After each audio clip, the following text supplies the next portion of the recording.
Day 2 of the European Week of Regions and Cities began with members of the European Parliament and the Committee of the Regions discussing the territorial dimension of cohesion policy after 2013.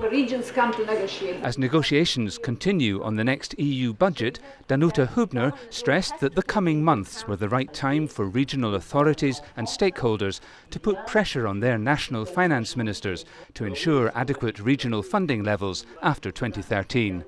Comment utiliser les fonds qui vont permettre aux territoires. Michel de Le Barre summed up the mood of the meeting. Politique de cohésion après 2013. An enormous number of territories and regions, he said, are concerned that there must be cash for the continuation of cohesion policy after 2013. There was a desire to see the Commission, Parliament and Council adopt the new rules by simplifying them, not complicating them. There should be multi-level contracts, European, national, regional, local, so that all converge for the goals of the regions. Cette simplification est une exigence.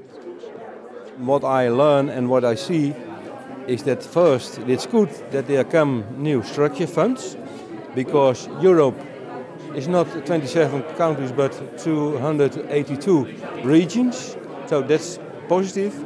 And they do a lot of things to make the structure fund easier. At another venue, they were discussing the future of cohesion policy in the Eastern Partnership. Former Soviet states such as Azerbaijan, Armenia, Belarus and Ukraine could receive 350 million euros of additional funding. Representatives of Moldova and Georgia were here. Now there are even more languages in the EU melting pot.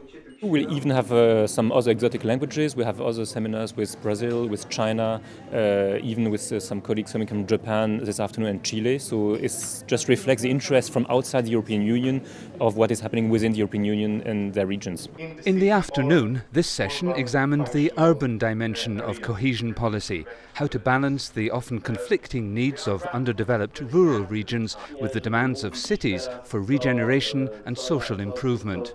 One could argue that an increase in the role of cities inevitably means a reduction for the role of regions. But that's not necessarily the case. What it could mean is a closer partnership between cities and regions. I mean, this is the week of regions and cities, but you're suggesting that there's actually a potential conflict between the two. Yes, I think there is in some cases. Not in every case, but in some cases.